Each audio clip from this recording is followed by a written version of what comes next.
నా పేరు బెస్త నారాయణ స్వామి, తెలుగుదేశం పార్టీ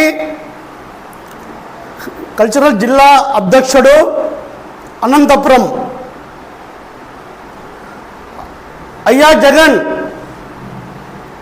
నువ్వు వచ్చినప్పటి నుంచి ఈ రాష్ట్రంలో ఆంధ్రప్రదేశ్లో సేకో ఒక రాక్షస పరిపాలన చేస్తున్నావు. నువ్వు మళ్ళీ నువ్వు చేసిన ఈ అరాచకాలు, ఈ ఘోరాలు, సొంత మీ చిన్న మీ బాబాని చంపిన నరంతకుడు మీరు అంతా ఒక 420 బ్యాచ్ అంతా మీరు మళ్ళీ మీరు ఈ రాష్ట్రంలో మళ్ళీ మీరు వస్తేగిన ఈ రాష్ట్రము అధోగతి పాలవుతుంది ఖచ్చితంగా. మాత్రం ఇది ప్రజలారా, ఉపాధ్యాయులు, విద్యార్థులు, మేధావులు, కళాకారులు ప్రతి ఒక్కరు కూడా ఈ ప్రభుత్వం గురించి బాగా ఆలోచించి మీరు ఓట్లు వేయాలా.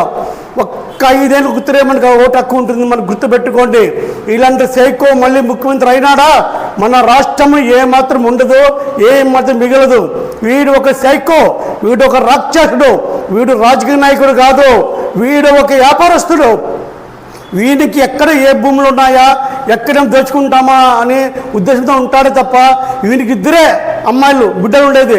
అన్ని కోట్ల ఆస్తులు, లక్షల కోట్ల ఆస్తులు ప్రజల సొమ్ము దోచుకుంటున్నాడే వీడు. అసలు వీడు ఒక రాజకీయ నాయకుడు అని కూడా చెప్పుకోవడానికి సిగ్గు లేదు. వీళ్ళ నాయన ఉన్న రాజశేఖర రెడ్డి, ఆయన ఒక రాజకీయ నాయకుడైనా ఆయన ప్రజలకి చేసినాడు, అట్లా ఉండాలా. కానీ వీడు ఆయన కడుపులో ఎట్లా పుట్టినాడో ఏం కదా, కానీ వీడు అంటే మాత్రము. ఎందుకంటే నేను ఆవేశంతో మాట్లాడుతూ ఉన్నాను, నేనేం విధంగా మాట్లాడలేదు. ఎన్నో ఘోరాలు, ఎన్నెన్నో ఇవి చేసినాడు. ఒక పక్క మద్యం రేటు పెంచినాడు, ఒక పక్క ఆర్టీసీ ఛార్జీలు పెంచినాడు, ఒక పక్క వచ్చేసి పొలం వారు కూడా పూర్తి చేయలేకపోయినాడు అసమర్థుడు. మళ్ళీ ఇప్పుడు ఏదో పట్టాలంటారు, భూములు అంటారు, భూములు కూడా అన్ని జిరాక్స్ ఇచ్చేసి అవన్నీ తీసుకుపోయి విదేశాలు కుదబెట్టి మళ్ళీ వేల కోట్లు తెచ్చుకోవడానికి వీడు ప్లాన్ చేస్తున్నాడు. రైతులారా, రైతులు ఆలోచించండి, మీరు రైతులు బాగా ఆలోచించాలా. ఇలాంటి నీచుడు మళ్ళీ ముఖ్యమంత్రి అయితే రైతులు భూములు ఉండవు. రైతు పాత బుక్కుల పైన నీ బొమ్మ ఉందా అసలు? నువ్వు నీకేం హక్కులు అని చెప్పి పెట్టుకుంటున్నావు నువ్వు? ఏ భూమి నీదే?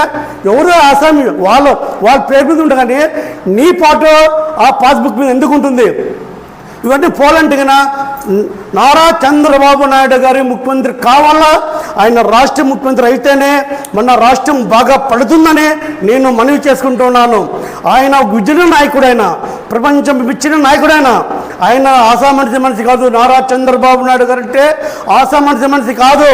ఆయన అనుకుంటే గినా ఆయన ఏమైనా కానీ చేసి సమర్థుడు. ఆయన ఢిల్లీలో చక్రం తిప్పి రాష్ట్రపతిగా అబ్దుల్ కలాంని సెలెక్ట్ చేసిన వ్యక్తి నారా చంద్రబాబు నాయుడు గారు. ఆ రోజు వాజ్పేయి దగ్గర ఉండి ఆయన ప్రధానమంత్రి చేసి ఆయన ఇప్పుడు వాజ్పేయి పక్కలో కూర్చోబెట్టుకునేవాడు చంద్రబాబు నాయుడు. అంత పెద్ద మేధావైన ఆయన అంత మనిషి కాదు. అందుకనే అలాంటి మేధావుని మళ్ళీ మనము ముఖ్యమంత్రి చేయాలా. చేస్తేనే మనం పిల్లల భవిష్యత్తు.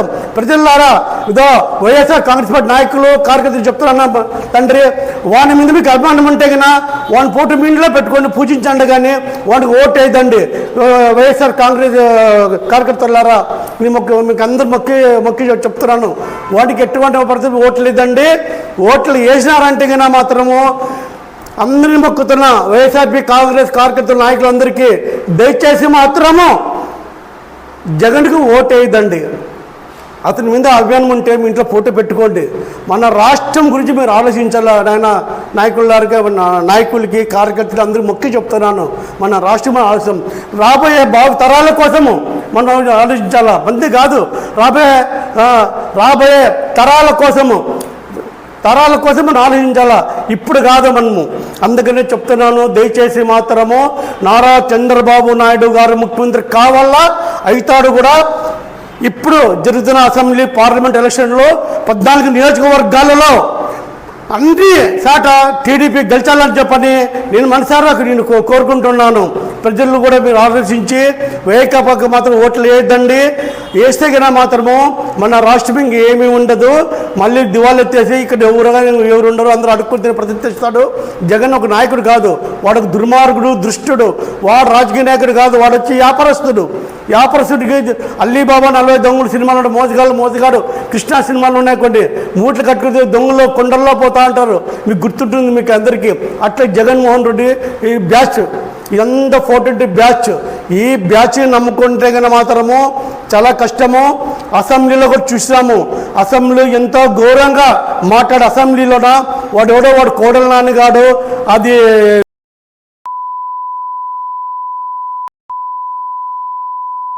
పెట్టుకుంటే మనకి లేని అవమానము, మనకి లేని దళిద్రం అని చెప్తున్నాను. అసెంబ్లీలోనే ఇట్లా మాట్లాడితే మన స్కూల్ పిల్లలకి మీరు ఏమని సంజయించుకుంటారు? పెద్దల సభలో మీరు ఇట్లా మాట్లాడుతుంటే స్కూల్లో కాలేజీలో పిల్లలు మిమ్మల్ని చూసి వీళ్ళు నేర్చుకోవాలా? చెప్పండి, వీళ్ళు నేర్చుకోవాలా? మిమ్మల్ని చూసి మనం కూడా వండగా ఉంటాం రాని వాళ్ళు నేర్చుకుంటారు. ఇది కాదు మనకు కావాల్సింది. రాష్ట్రం బాగా ఉండాలన్నా, బాగుపడాలన్నా, ఏం చేయాలన్నా కూడా నారా చంద్రబాబు నాయుడు గారు మాత్రమే వాళ్ళు చేయగలుగుతాడు తప్ప రాష్ట్రంలో ఏ నాయకుడు లేడు. చంద్రబాబు నాయుడు తప్ప రాజకీయ నాయకుడు ఈ రాష్ట్రాన్ని బాగా చేసే నాయకుడు ఎవరు లేరని నేను మనవి చేసుకుంటున్నాను. దయచేసి వైఎస్ఆర్ కాంగ్రెస్ పార్టీ కూడా నాయకులు కార్యకర్తలు కూడా అందరూ మీకు మొక్కి చెప్తున్నాను, ఎటువంటి పరిస్థితుల్లో కూడా అతని మీద మీకు ప్రేమ ఉంటే కన్నా అతని మీద ప్రేమ ఉంటే కన్నా ఫ్యాన్కి వేయదండి, సైకిల్కి వేయండి. సైకిల్ గుర్తుకు ఓటేసి అఖండ మెజార్టీతో 14 నియోజకవర్గాల్లో 2 పార్లమెంటు 14 నియోజకవర్గాల్లోనే ఎమ్మెల్యే గెలిపించాలని జిల్లా నాయకులందరికీ కోరుకుంటున్నాను. మళ్ళీ ముఖ్యంగా నేను గుంతకల్ నియోజకవర్గం ఇది కాబట్టి నేను గుమ్మనూరు జయరాం గారు అత్యధిక మెజార్టీ 50,000 మెజార్టీ గెలుస్తారని నేను ఇవాళ గట్టిగా చెప్తున్నాను. వాళ్ళు వస్తే గుంటకల్ నియోజకవర్గంలో ఎంతో అభివృద్ధి జరుగుతుందని చెప్పని నేను భావిస్తూ ఉన్నాను. గుమ్మనూరు జయరాం గారు తప్పకుండా గెలిచాలని నేను మనసారా కోరుకుంటున్నాను.